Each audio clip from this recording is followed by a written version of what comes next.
The commanders are just saying us to die.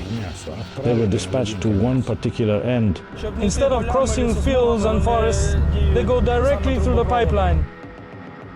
They truly crawl out like rats. Turn on the hallway light in an old house, and either cockroaches scatter or rats do. The enemy can secretly travel up to 20 kilometers. It seems we're the only survivors left. Russia generates almost $5 billion in revenue from the sale of oil that is transported through Ukraine. An underground standoff involving both gunfire and gas. It's a place where following the rules of engagement is nearly impossible. This is the underground front line.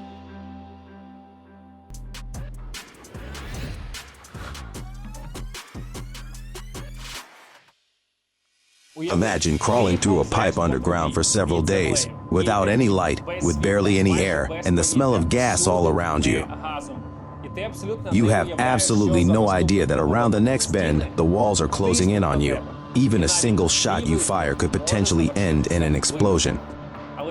But sometimes it feels safer than climbing up to the surface and crossing the contact zone. The Russians have already managed to penetrate our rear through the pipes several times. Just imagine the mindset of infantrymen who are aware that the enemy could burst out from underground at any moment, anywhere.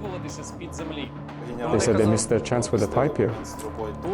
And then, as we all remember, at Kursk, they lost Kursk because of that very pipe. A year ago, this theory was discussed on our channel by the guys from OnlyVars. But it turns out that the problem with the pipes can only be solved using extremely non-trivial methods. If you're interested, let us know by subscribing and giving it a like. Thank you. I was in Avdiivka, and it was the first occasion they utilized that particular pipeline there. The reason was that there were no existing maps for those specific utilities, such as gas pipelines and oil refineries, to put it briefly. Now, regarding the situation in Sudzha, I was informed that it was simply, to be honest, no one genuinely anticipated that they would actually use that pipeline. You saw it in action in 24 or 25. It was operating, pumping gas. One of the pipes held gasoline to maintain pressure and prevent it from dropping. No one anticipated that someone would actually lead 100 people into a trap just to abandon them, allowing someone else to sneak through to the rear. Essentially, we were relying on humanity, but it appears we slightly misjudged, similar to what happened in Avdiivka. In truth, the pipelines already stretched beyond the combat lines, further back into the rear, and no one really expected them to appear at any particular point. The shell travels 5 kilometers, but controlling it is tough. You'd need positions every 200 meters to cover all exits. It's hard to calculate. There were positions, but the enemy slipped through gaps. It was a long distance. They took advantage of it. It was more luck than planning. So, did the penetration into the rear play a psychological role? It was mainly psychological, as fighters knew there was an enemy behind. The decision was sound and quick. They cleared the area on time. Russian media reported that several participants in Operation The Pipe, an operation seen as iconic in Russia, had passed away back home due to lung cancer or pulmonary embolism. This operation in Sudzha occurred along the Urengoy-Pomary-Uzhhorod pipeline. Firms from the US, West Germany, France, Italy, England, and Japan saw it as an honor to engage in the biggest East-West transaction. One of the largest gas pipelines in the world, spanning 4,400 kilometers. Since the year 1983, it has been responsible for transporting gas all the way from Siberia to Europe. The gas transit carried on until January 1st, 2025. Then, on March 8th, the operation started. Ahmad was figuring things out. They shot at us, we fought back. We got water, backpacks and food. By then you feel hungry. I want to stress that the Russians actually sent their people to a location where gas had just been present not long ago. Indeed, they attempted to pump it out and then flush oxygen through the pipe. However, it was utterly impossible to fully clear the pipe of the lethal methane gas. No one is siphoning anything off there. You must understand that in this pipeline, the gas is typically under extremely high pressure, at least 55 atmospheres and possibly even higher. Normally, if they attempted that, there would be a noticeable leak in the pipeline. The gas methane escaped from the pipeline naturally because it is lighter than air, allowing it to dissipate rapidly. Then, when there were still traces of that methane remaining, they seemingly sent in military personnel who bravely advanced through the area, risking their lives. However, this situation is extremely dangerous.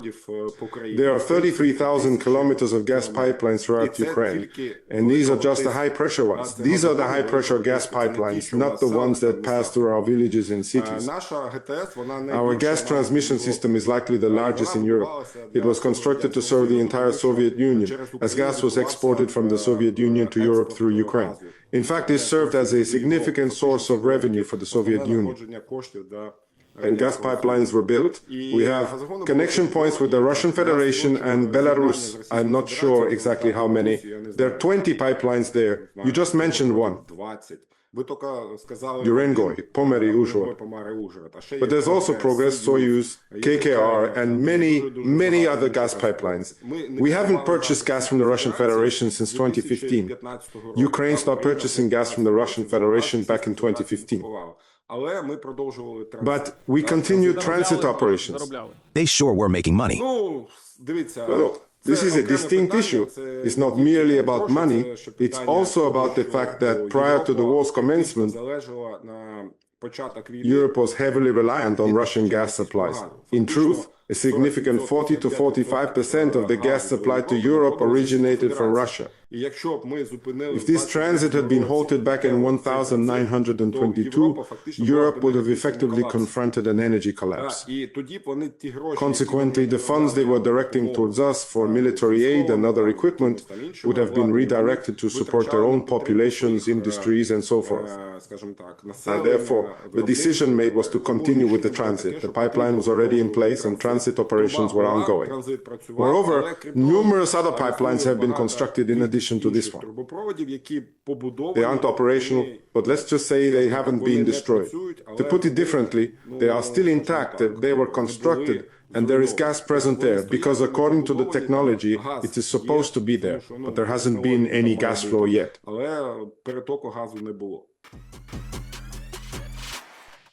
We're at the command and observation post of the 71st Brigade. In the Sumy region, the Russians are actively using the pipeline, marked here in yellow. The enemy is using the Urengoi Pomeri Uzhhorod gas pipeline.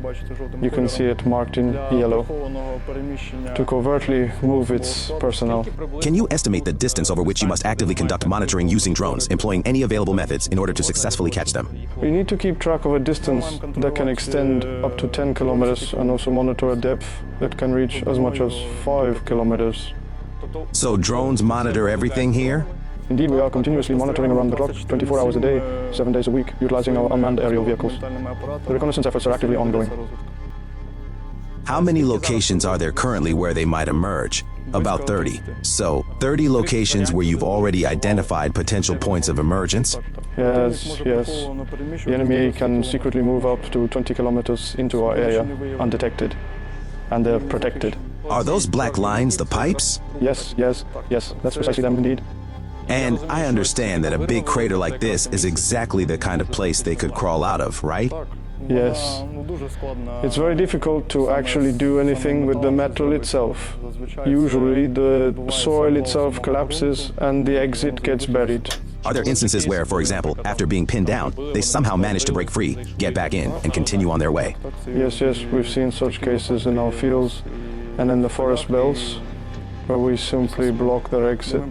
We found their exit, blocked it, but they just break through and come out from the side of the pipe. If you have any suggestions or ideas on how to halt or impede the enemy's underground progress, please feel free to share them in the comments section. The concept of infiltration through pipes is not a new phenomenon. In fact, during World War II, while defending the city of Stalingrad, the Red Army made strategic use of the sewer systems and factory pipes for covert and stealthy movement. Red Army soldiers would unexpectedly emerge from manholes situated deep behind German lines, launch a sudden attack, and then quickly retreat. This tactic had a significant psychological impact, inducing paranoia and disorientation among the enemy troops. The soldiers opened fire at any rustle. Later, they called it the Rat War. It's the same as when rats actually scatter. You turn on the light in the hallway, and either the cockroaches scatter or the rats do. It's the same thing. Moments. 30 people are running across the field in different directions. However, I find it intriguing that there's no solution. I noticed Achilles mentioned that we supposedly blew up the pipeline, but it was clarified to me that this isn't entirely true, that it's actually impossible. I'm not sure. We ran the calculations. Listen, it would require about 150 kilograms of explosives to breach the pipe and cause destruction in a specific area. However, it would remain intact nonetheless. Therefore, in the end, we won't be able to achieve it. They'll just begin entering from a slightly altered direction. More of them will appear there. They'll approach from the left and the right. Thus, it's impossible to completely solve this issue. That's what I personally think. We can hold them back before systematically eliminating the exits. Oh, that's true. But destroying the tunnel, I don't know. I think that in any case, some people will ask why we can't, for example, seal it off with cement along the inspection hatch line. How are we going to get it in there? Well, if someone wants to jump in a truck with cement and a concrete mixer and drive it in, no problem. We're ready. But that's not realistic, it's not feasible. Someone suggested, why can't we just flood it? Basically, I asked in the chat, GPT said we'd need around 40,000 metric tons to flood that pipe. One of the 5. I don't know how people come up with these ideas. Pour concrete or something else. Do you have a lookout point in the works? Where you're exactly there? In one of the pipes, yes, exactly. Right. There's a thermal imager situated there. It isn't buried, but it's blocked off, you know. There's just a small opening. One is for the thermal imager, and the other is for the machine gun. That's all there is to it. That's how we maintain control over things. They didn't go far, did they? So they wouldn't enter? In relative terms, I wouldn't say it was that far away, but relatively speaking, yes, it was. They mentioned smoke or some diversionary material was used. Yeah, they try that. They throw them at the neighbors. It's a pilot's reflex to see what's there. Somewhere else. They look totally different.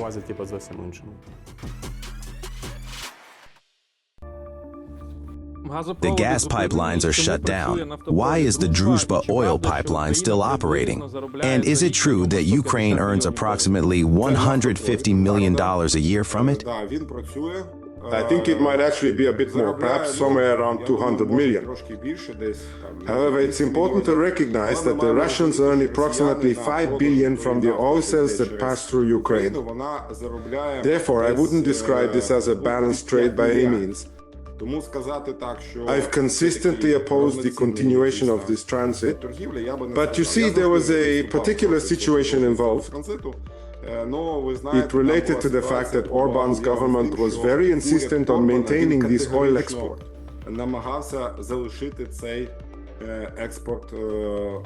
Moreover, corruption was also a factor. As a result, the Russian government managed to corrupt Orban and his entire leadership team, and that's the reason they defended it so forcefully. But why was Ukraine compelled to keep this transit going? Because in reality, we could have halted it. Indeed, it was stopped following the Russian Federation's assault on the Druzhba oil pipeline. It underwent extensive repairs for a long period, but Ukraine was not genuinely eager to reinstate it. Yet Hungary presented the situation in such a manner that if we didn't restart the transit, we wouldn't get the 60 billion in aid from the European Union. Ми не отримуємо 60 мільярдів допомоги від Європейського Союзу. In fact, we found ourselves in a situation where we had to choose either resume transit or Hungary would block the 60 billion. Europe, specifically the European Commission, stepped aside and did not intervene. As a result, Ukraine had no choice but to make the decision to resume transit. Orban is out of office. Is there anyone still lobbying to maintain the friendship, or is this tale about to reach its conclusion? In all, I don't believe this story will come to an end. Hungary is not interested in purchasing oil from the world market, particularly given the current issues with the Mermut Strait, where prices are quite unstable. Hungary is attempting to exit this contract. Consequently, I regret to say that I believe the transit will persist, likely until such time as this gas pipeline is destroyed once more, either on our land or within the Russian Federation's territory. During the Vietnam War, underground tunnels evolved into a vast system comprising bases, logistics, command centers, and even hospitals. The legendary Chu Chi tunnel system extended an impressive 250 kilometers. The tunnels reached depths of up to 12 meters. These were narrow burrows, sometimes measuring less than 1 meter in diameter. This allowed the Vietnamese to be literally right beneath the Americans' feet. The greatest irony of that war is that the U.S. constructed a massive base for the 25th Infantry Division directly above the Chu Chi tunnel network, without even suspecting it. Nowadays, these places are considered truly exotic, a challenge that even the powerful U.S. Army couldn't conquer back in the day, regardless of the number of bombs they deployed. The U.S. even formed its own specialized unit of tunnel rats.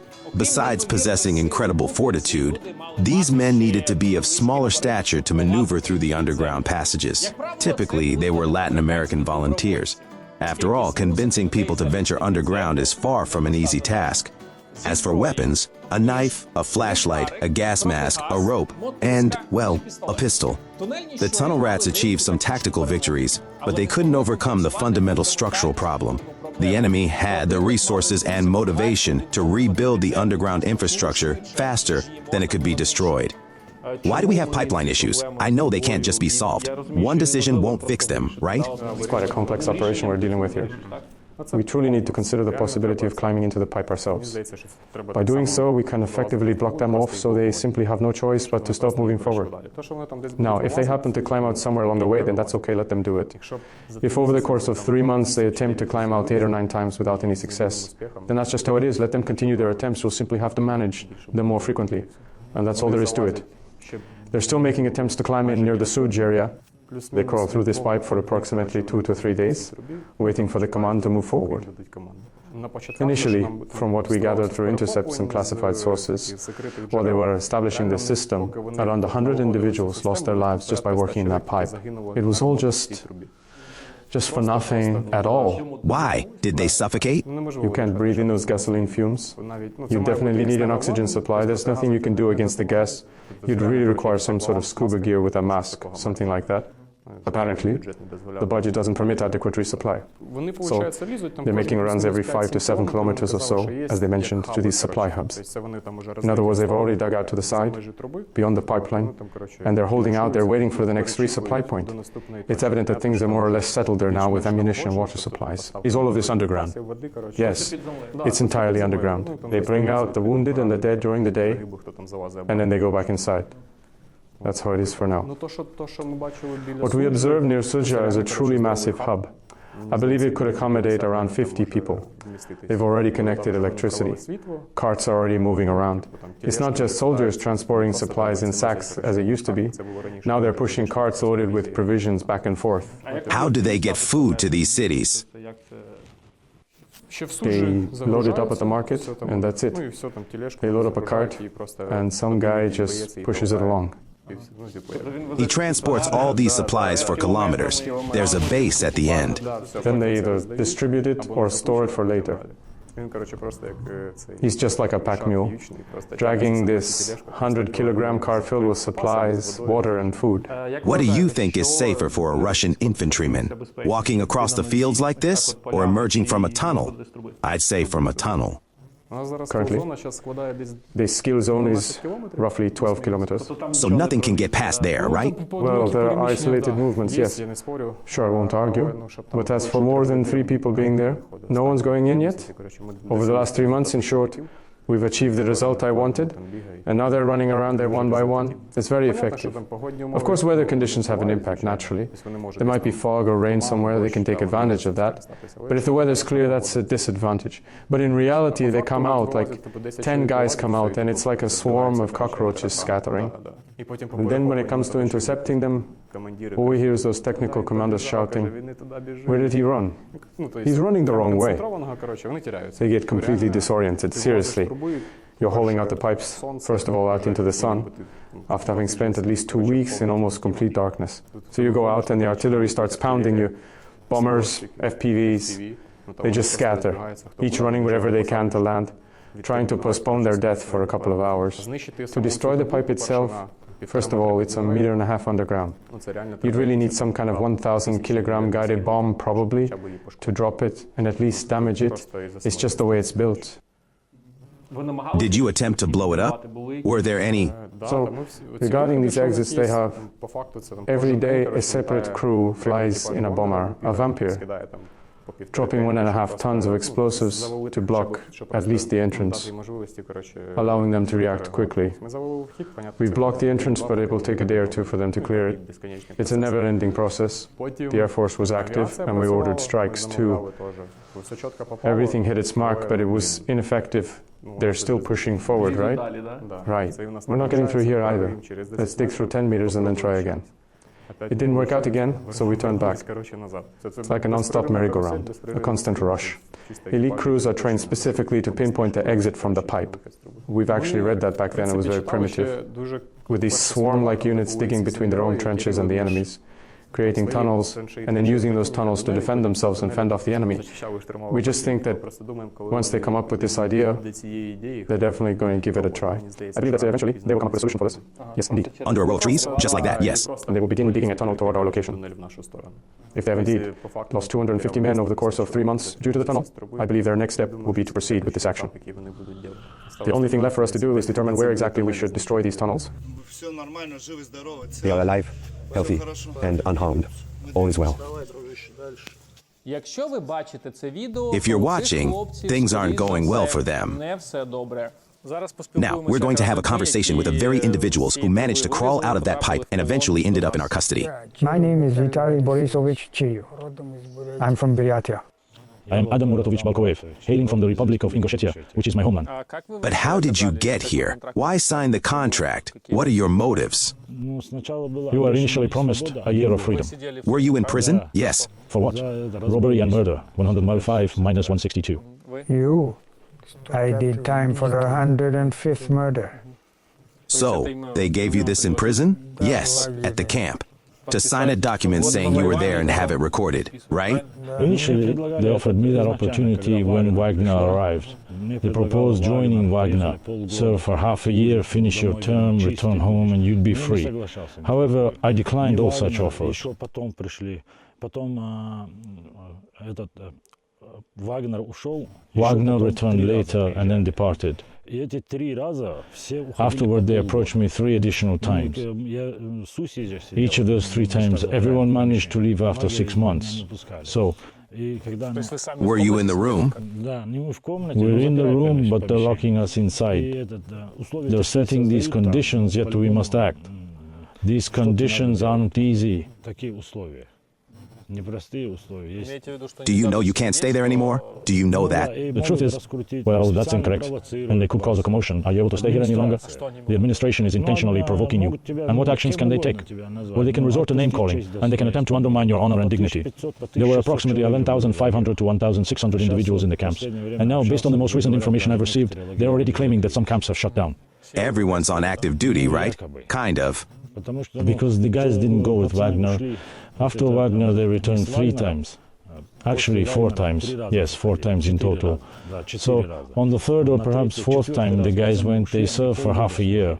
And then they were genuinely let go. They served for half a year and they were released. They told us, serve exactly 1 year and that's it, head home.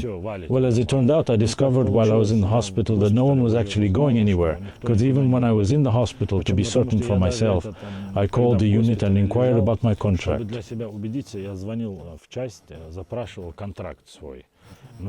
Well, just to check what it said. What's the date? It says 21/9. There's only one number. 1 year. The contract lasts 1 year.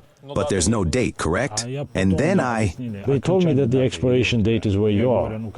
I say, well, what's the difference, the expiration date? He says, that's the expiration date. If it's not there, it automatically renews for you. I say, well, you said it yourselves. An officer came, I'm telling you. He said, I'm an officer. I give you my word, sir, for 1 year and go home. He says, what are you talking about? Who did you believe? What officer? What are you talking about, kid? 3 days. We were walking on this pipe. Along the joint? Yes, it's 1.5 meters there. You can walk through it, right? No, it's 1 meter 20 wide. You walk, bend down and move like this. We passed through there, they opened it up for us and said, here, go in that direction. They guided us correctly, pointing to a field over there, leading toward the forest. See, right here, birds were already flying around, and there were explosions and smoke in the air. This is the story of how we made our way into Ukrainian land. was there water there? There's no water there, there's just this rusty pipe. Rust? Yes, a rusty pipe. Not much water there, but in some places there's a lot. They're busy collecting water. Are they actually doing it? No. Sometimes they carry it out in buckets into a canister. It's a cutout pipe. You go in, then take a right, then a left, and finally the exit. That's how it was. We exited through the pipe. They instructed us to go upstairs and handed us these, what are they called? Round smoke grenades or something. To hide? Yeah, kind of like that. So we emerged and were instructed to proceed directly across the open field, run quickly, and head into the forest, where our team would rendezvous with us. Everyone had been positioned there. The mission was straightforward: enter the forest, dig in and maintain your position. They repeatedly emphasized, reinforce, reinforce. Thus we advanced into the forest with specific coordinates provided for us to reach. However, I had already sustained an injury, so I communicated over the radio stating, I'm injured, can we retreat slightly? No, there's no turning back, just keep advancing. Well, we understood there was no going back. The only path was ahead. We entered, but rather than heading to the marked point, we established our camp at a different location in the center. That's how it happened. Did they surrender later? So, your guys gave up. But in. Was anyone leading you when you walked there? A senior officer? No, there. So that's the initial checkpoint. They greet you there. At that point they inform you, that's it, proceed to the second checkpoint. They meet you there as well. You continue walking and people meet you at each checkpoint. As I understand it, to ensure you don't turn back, they establish these checkpoints, just sitting there, right within the tunnel. They didn't even prepare much. I mean, what did they provide us with? 2 energy bars, a single bag of dried fruit, and 1 liter of water. How long should it last? It's your choice. We arrived by truck, and they gave us 1 dry ration for both. When are these stops? No, already by. It eventually reached the commander. He gave 1 ration of dry rations for every 2 people. That's per day. The team, how did everyone react to this? Where are they sending you? Didn't people ask why this was necessary at all? We asked. Where are we going and why? At the start, when signing contracts, when I signed, they said I'd be in the rear echelon.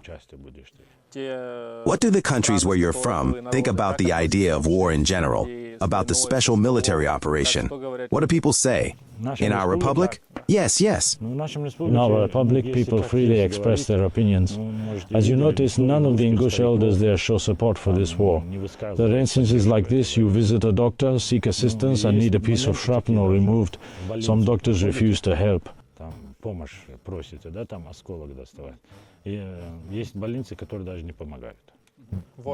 To the ATO wars? Yeah. We didn't send you. In Reiki. Not too long ago, I made a call home and had conversations with people there. Everyone is opposed to this war. It's already had a significant impact on everyone.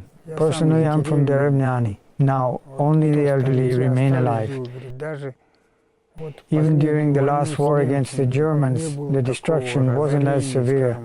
Let's say the desolation wasn't like this. The villages are essentially deserted. Why is all this happening? It truly is genocide, or however you wish to describe it, the devastation of the Buryat people, so to speak. Buryatia is a region in despair, heavily reliant on Moscow. The people residing there are, let's say, impoverished. I believe everyone there has already gone off to war. As for those who lived in the villages, only pensioners, mostly women, remain. That's it. Empty houses, empty fields. There's nothing left there. I can't even begin to imagine what will happen next with this ongoing war. What happened to the people you were with in the tunnel? Did a significant number of them pass away, or did the majority manage to survive the ordeal? I think we were the only survivors. God somehow had mercy on us. When we entered, nearly everyone... Everyone was dead when you exited the tunnel, right? No, we used to walk in the woods. When? We exited the pipe and are heading toward the woods there. 20 to 30 meters into the forest. And the pipes? No, they're in the forest. Oh, in the forest? Right. What about artillery and FPV drones? Yeah. Regarding the FPV drones, only a handful managed to make it to the forest. In a manner of speaking, they actually ran there. This was because a few of us were already in the forest when we encountered them. How many of us were there?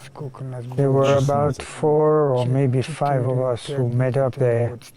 The others, however, didn't even manage to make it to the forest. Tell me, during that part of the journey, when you walked through the pipeline for days, did you ever think of telling the supervisors we wouldn't go, or that conditions were so bad they might kill you? Once there, there's no turning back. They say it straight out. You're serving your time. Keep moving ahead. They simply used us as cannon fodder, sending us off to the front lines without a second thought. But I reminded myself, I used to tell everyone that I would never return here again. If they exchange God's assistance for my end in Russia, I will not return here anymore. I made that firm decision for myself and drew a distinct line. I would rather choose to go to prison. Let me serve 13 years or even 15 years. That would be preferable. It would be far better and much more dignified than coming back here. And after the way we were treated here, well, to be honest, that kind of treatment was unexpected. I didn't anticipate it would be like that, because we, or rather I personally, were informed differently. And as he himself knows, my relationship with the leadership there wasn't good either, which added to the complexity of the situation. From their command's perspective, it's clearly more convenient if it moves through the tunnel. Border patrol units there won't let them return. So once they're inside, they can't go back to their own rear. He got lost there once. He says, I'm not going anywhere. Do you think there will ever be a confrontation or firefight in the tunnel? I think that's a real possibility. Valery Vladimirovich Gevarian from Primorsky Krai, Ussuri's. He signed his contract in 2023. They arrived and were informed that they would serve a year. Afterward, they would start life anew with a clean slate, and all of their criminal records will be completely expunged. They will not allow him to be released early. He was under the 150 regime until his 8th sentence. He went to the store with another person's Russian card. He was sentenced to 3 years in a general regime prison. He had completed 2 years and 1 month of his sentence, leaving him with 8 months remaining to serve.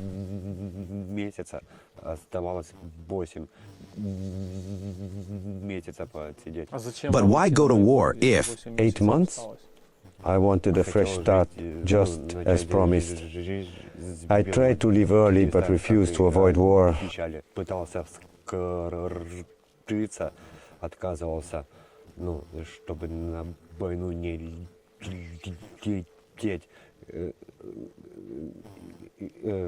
They kept us in handcuffs the entire time until that moment finally arrived.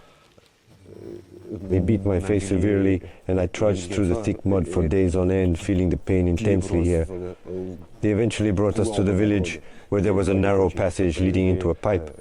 The commander instructed us, saying, "Once you emerge from the pipe, you must run straight to the forest unit. There, you will serve for 2.5 months, and only after that period will you be discharged. Біжите в лесополку, там 2,5 месяца отсиживаетесь и обратно на откат. How would you describe that moment? What was it like? In the pipe, it makes your lungs burn intensely. We were walking, feeling sick, and throwing up. Рыгали. Is it gas or just rust? Did you hear about it? There's rust present along with gas residue. Take a look at these marks on the walls. Those are spots where the gas condenses. When we finally arrived at the location, everyone was soaking wet and covered in dirt. Just an absolute mess. One of the guys there had lost consciousness. He had been shot, and it appeared to be quite serious. Those who couldn't bear the situation any longer decided to end their own lives right there in the trench. Кто не выдерживал, кончал сам с собой прям в рубе. Did he take his own life? Yes. How? Did he shoot or strangle himself? Someone. Someone once shot himself there. Was that person from your group?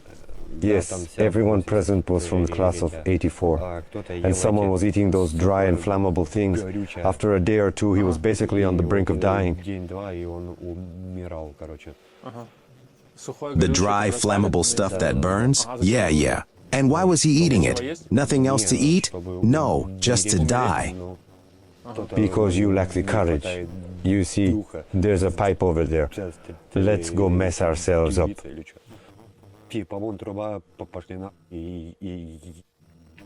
You are in the process of carrying out an assignment. Or would they shoot you? Or would they beat you up?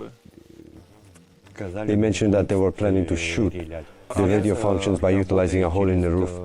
They create an opening, insert a rod through it, adjust the antenna, and continue with the process. How many people were in your group? 2 people. So it was just the 2 of you with your friend? Yes. And then, after we ran out of the pipe and into the woods, the following day, he told me, "Go fuck yourself. I'm just going to do my own thing from now on." Why'd he say that? I don't know.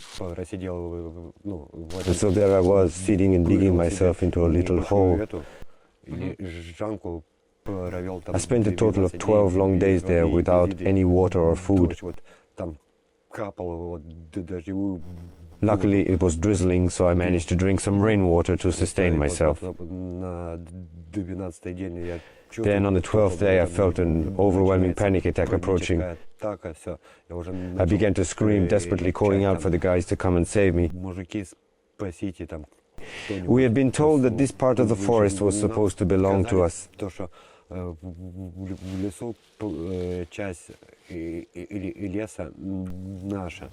But that's not true, right? Of course not. We apologize to Ukrainians for coming here armed. They've done nothing to us. We sincerely apologize to all Ukrainians.